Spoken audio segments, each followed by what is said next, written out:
Excellences, Mesdames et Messieurs, les délégués, Mesdames et Messieurs, le secrétariat de la Convention cadre OMS pour la lutte anti-tabac, que nous appelons CC-OMS-LA, s'aligne avec la vision de la FAO. Contribuer à un monde libéré de la faim et de la malnutrition en se faisant les défenseurs des 4 meilleure production alimentaire, meilleure nutrition, meilleur environnement, vie meilleure.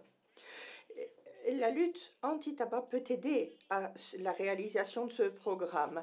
Dans le monde, des millions d'hectares sont utilisés pour la culture du tabac. Cela veut dire non seulement que l'on retire des terres à la culture de plantes alimentaires, mais cela contribue également à la perte de biodiversité, à la dégradation des terres, à la déforestation et à utiliser des quantités d'eau faramineuses.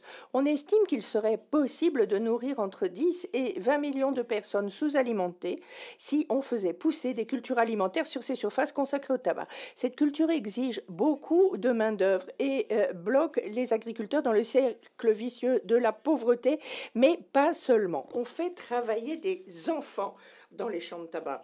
En outre, la santé de ces agricultures est mise en danger par l'utilisation massive de pesticides et par la maladie du tabac vert, un type d'empoisonnement de la nicotine qui vient de la manutention des plants de tabac. Le tabac contribue également à la pauvreté et à la faim.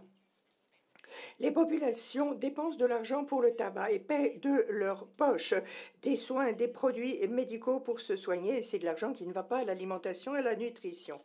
Donc la transition pour sortir de la culture de tabac peut être réalisée et nous pouvons faire se tourner les agriculteurs vers des alternatives viables et durables. Article 17 de la Convention. En outre, à l'article 18, la Convention demande la protection de l'environnement et de la santé des peuples. Il est important de nous rappeler que la cible d'ODD 3A, c'est-à-dire le renforcement de la mise en œuvre de la Convention cadre OMS anti-tabac, va non seulement dans le sens de l'ODD 3.4, c'est-à-dire réduction d'un tiers de la contraction prématurée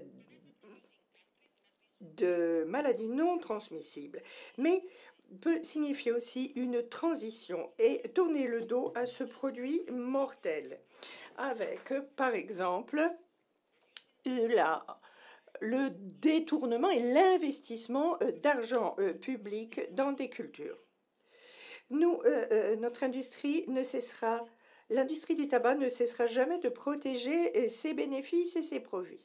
Il faut aller vers des solutions alternatives, nous tourner de l'intérêt manifestement commercial de cette industrie et d'autres personnes qui y sont impliquées, et ce conformément à l'article 5.3 de la Convention. Nous sommes heureux de voir que dans la stratégie 2021-25, collaboration avec le privé de la FAO ne collabore pas avec des entités qui s'occupent de production et de distribution en gros de produits du tabac. Le secrétariat expert pouvoir renforcer sa collaboration avec la FAO pour aller vers une approche systématique et complète, facilitée, dans le droit fil des articles 17 et 18 de la Convention cadre OMS anti-tabac. Merci.